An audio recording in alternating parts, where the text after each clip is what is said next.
Showtime! The Capital G show starts right now.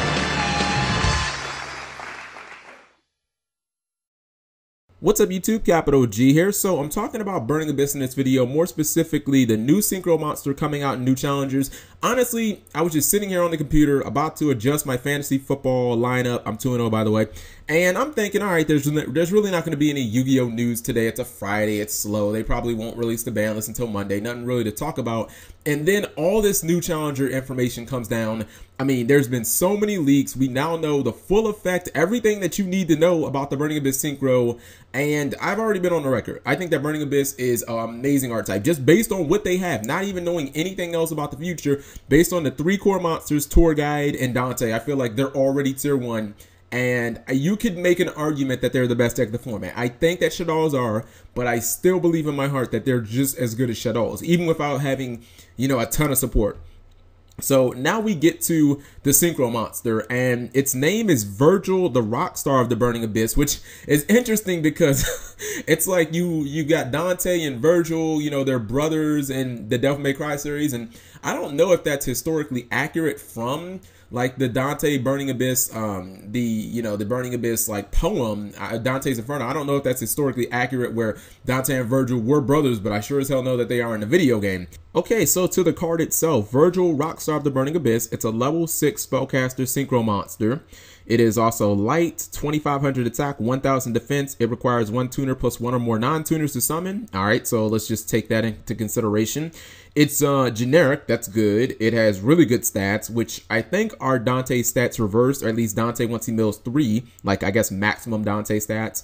It's light, so BLS becomes even more consistent in the deck, and it being level 6 just made sense because everything is level 3 in the deck, so they're probably just going to release a level 3 like tuner, or you can just run E-Teleport and go Psychic Commander and it will still be consistent that way. The effect reads, you can only control 1 Virgil, Rockstar of the Burning Abyss. I really think they did that because now they're looking at Dante and they're like, okay, maybe we should have put that on you too. Anyways, you can discard 1 Burning Abyss card, then target 1 card your opponent controls or have in their graveyard. Shuffle it back into the deck. If this card is destroyed by battle or a card effect, you can draw 1 card. You can only use the effect of Virgil, Rockstar of the Burning Abyss once per turn. Okay, so my first impressions were Virgil is freaking incredible. Not only just the stats, which are really, really good for a level 6, just being able to have 2500 beats, but then it's like the ability to spin things back into the deck is just, it's always going to be useful. Like the 2 best ways in all of Yu-Gi-Oh to get rid of either a monster or just a problem card in general are to either banish it or just put it back in the deck, and Virgil does one of those. I mean, you don't want to have to risk trying to remove or trying to destroy something because so much of this game, like so many monsters just trigger when they're destroyed or trigger when they hit the graveyard or something like that. So it's like you just put it back in the deck and pretty much no harm, no foul. And the fact that it works on back row and monsters means that the effect is always going to be relevant. I mean, it punishes your opponent for, you know, having like bluff cards where they set those pot dualities or something like that. Or it also means that you can take out continuous speller traps. You can get rid of, you know, like a supply squad that your opponent has, or maybe they have like a shadow imprisoning mirror. You can just spin it back. So basically it becomes almost like Castel for the deck. I mean, I think that the card is just incredible.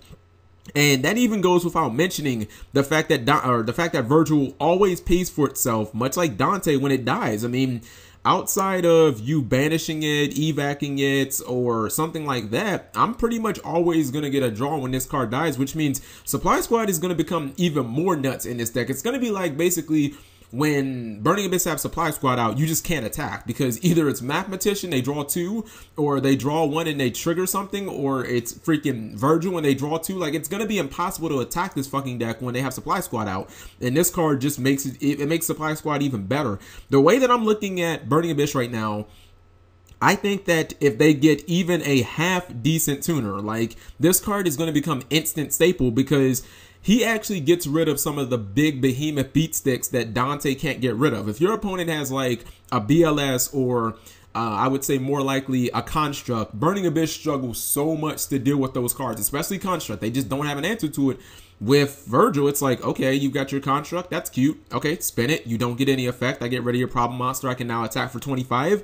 I mean, this card is going to be so good because it's going to give the deck so much offense that it really doesn't have unless you either have open fields or you have like rank up, you know what I mean? I think that the only way that Virgil won't make an impact in Burning Abyss is if the tuner is one of like the worst 10 cards to ever be printed. Like the tuner would literally have to be that bad.